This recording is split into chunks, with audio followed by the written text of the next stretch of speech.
call it what you want, but it is the IDFC First Bank Vijay Hazare Trophy 24-25 final between Karnataka and Vidarbha. Two strong teams going against each other. Very, very strong and in form. Mayank Agarwal 619 runs, Avnish 364, Smaran 332, Srijit 225. और अगर विदर्भा की बात करें तो बड़ी top heavy team दिखाई देती है। रंजित शोरी कमाल की बल्लेबाजी करते हैं, यश राठौर ने बेहतरीन बल्लेबाजी की। The two opening batters, two Indian cricketers, Mayank Agarwal on the right, Devdutt Padikkal on the left. Huge responsibility on these two. Darshan Nalkande, 13 wickets this season, 62 overall. Ball one of the final. On the money. A little bit of a misfield. Will be clipped for a couple of runs for sure. Might even think about the third, or will it go all the way? It will go all the way. Oh, easy peasy here for Mayank Agarwal. He's just peppering the offside. ये अब आप देखिए, अब उनका बिल्कुल footwork धीरे धीरे चलना शुरू हो गया। अच्छा timing. Oh, he's reached him. Yes. Dhruv Shore has made amends. It's a really good catch. Devdutt Padikkal 8 पर आउट होकर पवेलियन लौटते हुए 23 पर ही कर्नाटक। नए खिलाड़ी हैं केवी Anish. Cracker. And that's why we just mentioned about his numbers. खेलने का अंदाज ही अलग होता है। बैक टू बैक दूसरी बाउंड्री। मौके की बात की थी, मौके को भुनाते हुए एक बार फिर हाफ वॉली के रूप में ये गेंद डाली ठाकुर ने। Oh, what an over. 4 boundaries coming from this over. Excellent. These two in last couple of overs are making batting look so easy, and mind you, all cricketing shots. In the air, he's taken it, he's claiming it. Batsman is just standing his ground, he's looking at the umpire, and umpire says he's taken it cleanly. Pace, that's what Chetan talked about, that length we've been saying. दूसरे wicket का पतन हुआ अनीश के रूप में। 23 run उन्होंने बनाए, 64 पर 2 Karnataka. Smaran is the new batter.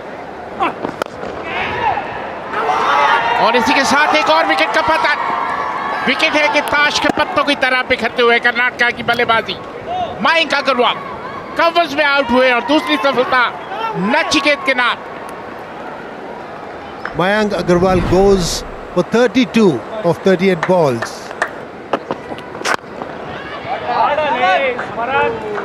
This one, Smaran gets this, and this is the first boundary after 39 balls. Sreejith जो अच्छे खासे बल्लेबाज, बाएं हाथ के बल्लेबाज। Oh, that was lucky. Steered away to the third man. The fielder cannot get there, and that's a 4.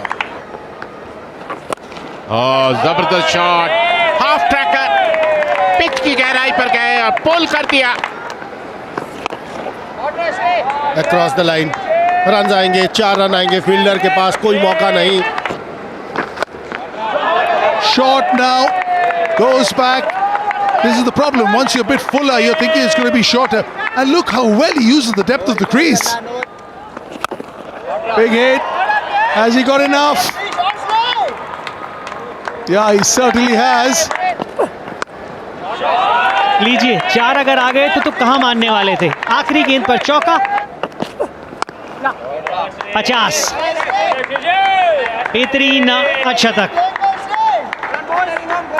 जिस सहजता के साथ यह अर्धशतक इन्होंने जड़ा है, परिस्थितियों को बिल्कुल अपने ऊपर हावी नहीं होने दिया है।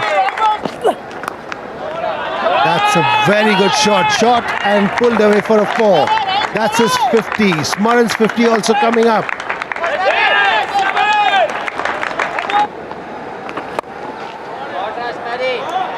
ये सबसे बड़ी खासियत इस साझेदारी की रही है कि गेंदबाज के ऊपर दबाव पहली गेंद के ऊपर ही डाल देते हैं।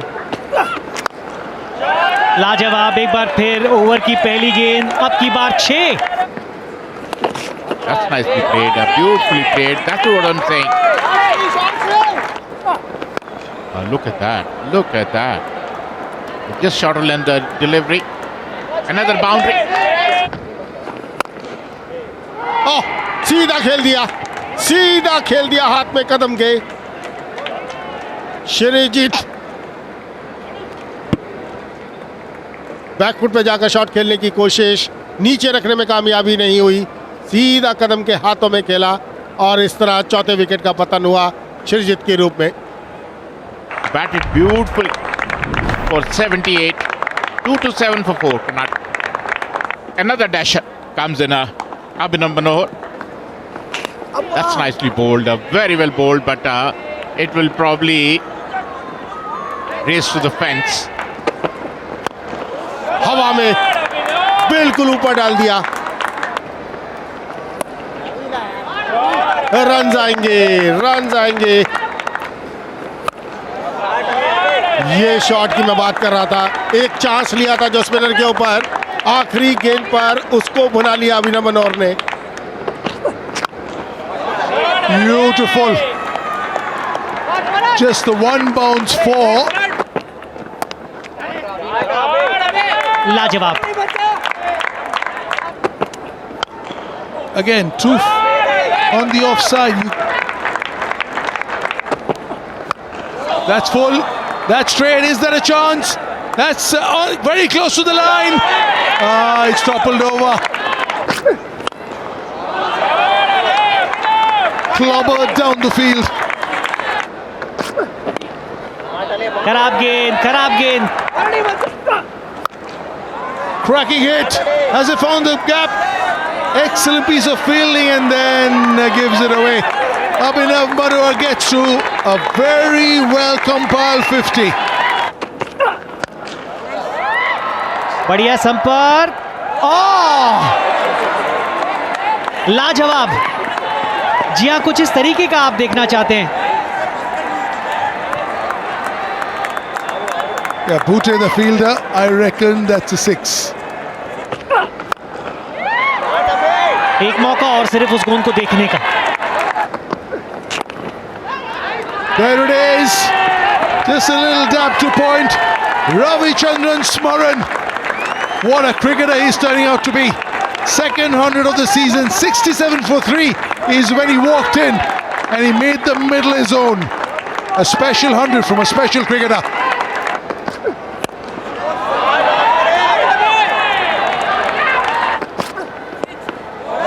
And he has the finesse too.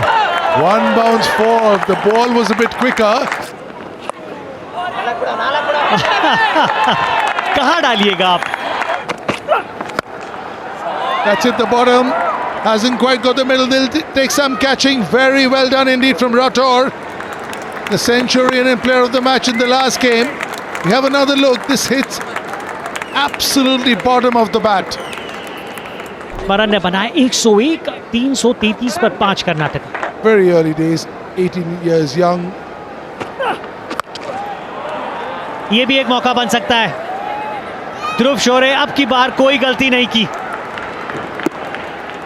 Yorker जो प्लान था वो वर्क नहीं किया, लेकिन ये स्लो बाउंसर वर्क करता हुआ नालकंडे के लिए। He's gone for 79 of 42. Karnataka 3-3-4 for 6. Shreyash Gopal. Not much timing. Has he got enough? Has he got enough? Has he got enough? Yeah, he has.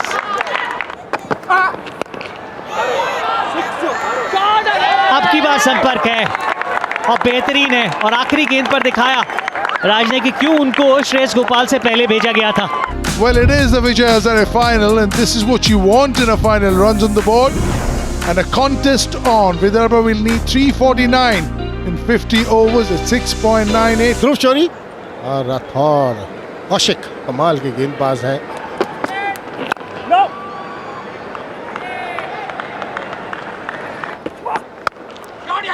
Shot, हाथ खोलने का मौका, इसका इंतजार करता है एक बल्लेबाज। What a shot! What a shot! Just coming to that. बाहरी किनारा, स्लिप में देवदत्त पडिक्कल। यही मैं चर्चा कर रहा था इस गेंदबाज की।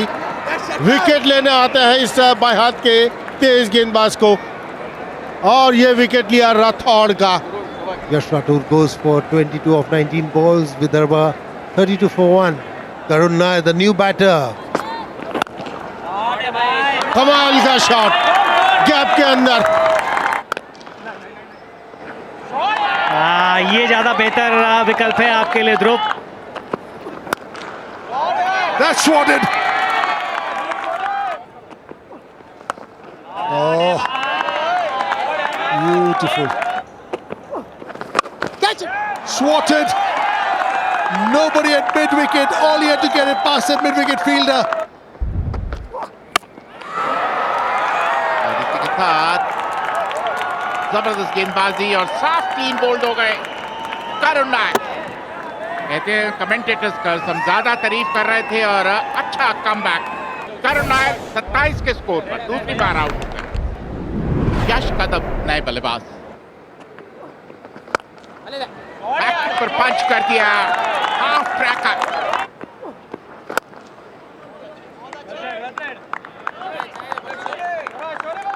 और इसी के साथ अर्धशतक पूरा ध्रुव शोरे.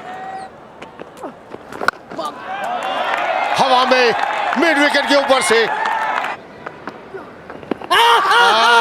नजदीकी मामला अक्रॉस द लाइन. बीचों बीच से ये शॉट खेलने की कोशिश की कदम ने और अंपायर की उंगली उठती हुई. Kadam gone for 15. Vidarbha lose their third. New batter Jitesh. And steps out, hits it. Has he got enough? Just over the fielder. लाजवाब shot.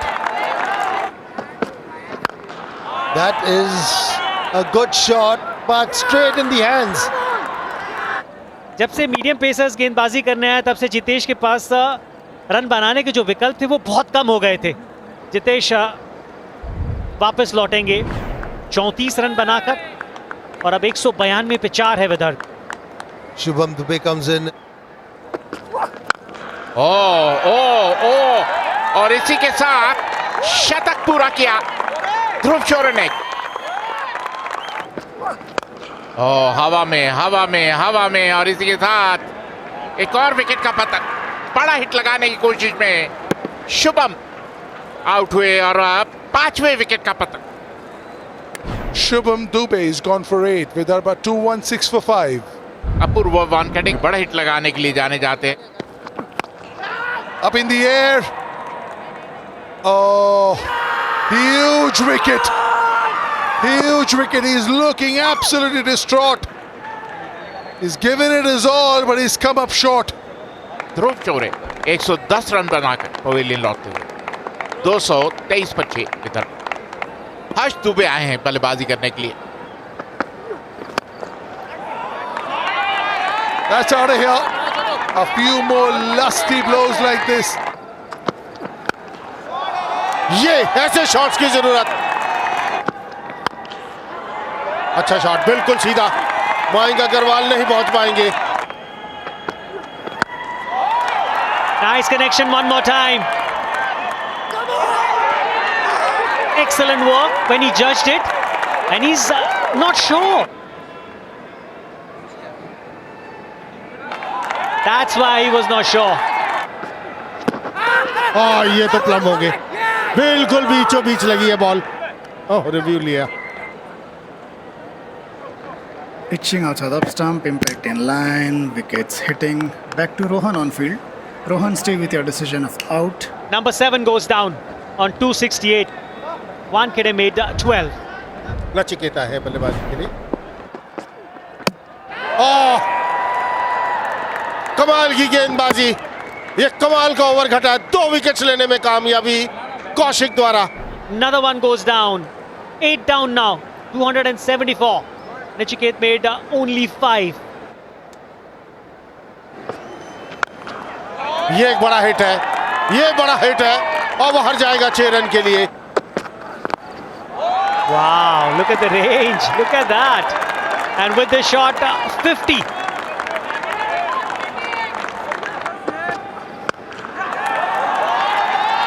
The sound was so good. ये लीजिए एक और.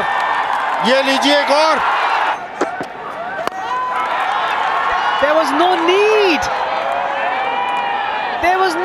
wait for that. Harsh Dubey is more disappointed than Nalkande.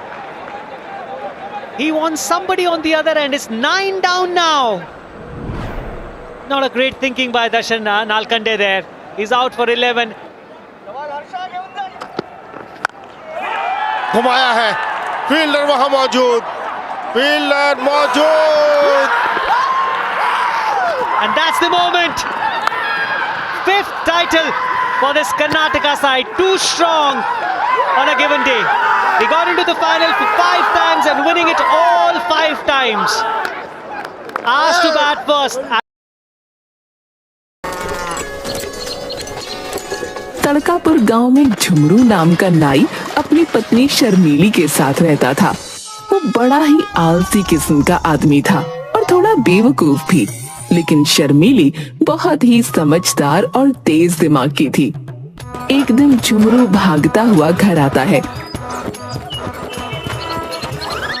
क्या हुआ? ऐसे भागते हुए क्यों आ रहे हो, जैसे तुम्हारे पीछे पागल कुत्ता पड़ गया हो?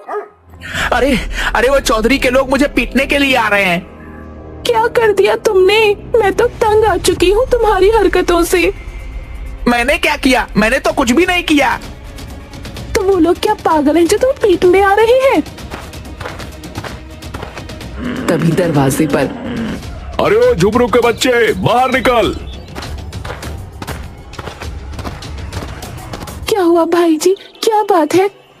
कहाँ गया झुमरू का बच्चा? तुम्हें पता है वह चौधरी जी की हजामत बनाते बनाते सो गया और उसने बालों के साथ चौधरी के कान भी काट दिए। ओहो, ये तो बहुत बुरा हुआ भाई। अब गांव में लोग उन्हें कनकटा चौधरी कहेंगे। अपनी बकवास बंद करो। और कहाँ है वह झुमरू का बच्चा?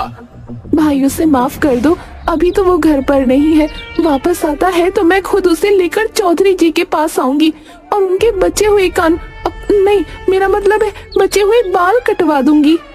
कोई जरूरत नहीं है उसे लेकर हमारे सामने आने की। चौधरी के नौकर वापस चले जाते हैं और झुमरू कुछ दिनों तक घर के बाहर नहीं निकलता। सुनते हो, आज 4 दिन हो गए हैं तुम काम पर नहीं गए। कुछ काम नहीं करोगे तो घर कैसे चलेगा? तुम तो जानती हो कि मुझे काम करना बिल्कुल पसंद नहीं है और रोज रोज मेरे पीछे काम पर जाने के लिए मत पड़ा करो। ठीक है, थोड़ी दिनों में भीख मांगने के लिए तैयार हो जाओ। भीख क्यों मांगूंगा मैं? क्योंकि घर में रखा सारा राशन खत्म हो जाएगा, फिर भीख मांगकर ही गुजारा करना पड़ेगा ना। तुम्हारे आलस की वजह से कोई तुम्हें काम नहीं देता, हर समय तुम्हें सिर्फ सोना होता है। अब मुझे नींद आती है तो सोऊंगा ही ना। मुझे समझ नहीं आता दुनिया में कौन सा ऐसा इंसान है जो खड़े खड़े सोता है। अपनी नींद की वजह से तुमने कितने लोगों से दुश्मनी मोल ले ली है, अब तो कोई हमारी मदद भी नहीं करता। झुमरू अपनी नींद की वजह से कितने ही लोगों के बाल काटते काटते कान काट चुका था और कितने लोगों की तो आधी मूछें ही उड़ा चुका था। अब लोग झुमरू को हजामत के लिए नहीं बुलाते थे। एक दिन राजा जी के यहाँ 12 साल बाद बेटा हुआ है। उन्होंने अपना खजाना खोल दिया है, गरीबों को दिल खोल कर दान दे रहे हैं। तुम एक काम करो, राजमहल चले जाओ, महाराज से कुछ मांग कर लाओ। क्या मांग कर लाऊं? अभी भी क्या मैं ही बताऊं? खुद के पास भी थोड़ा दिमाग है कि नहीं, वही लगा लो ना। झुमरू राजमहल जाता है। महाराज, मुझे भी कुछ दान में दे दीजिए। क्या चाहिए तुम्हें, बोलो। आज हम मुंह मांगा दान दे रहे हैं। महाराज, ये तो मेरी पत्नी ने नहीं बताया, पर आप कुछ भी दे दीजिए जो आपको ठीक लगे। अरे तुम कैसे आदमी हो, मैं मुंह मांगा दान दे रहा हूँ, तुम्हें जो चाहिए वो मांगो। महाराज, मुझे क्या चाहिए? मुझे तो बस सोने के लिए थोड़ी जमीन मिल जाए। ठीक है।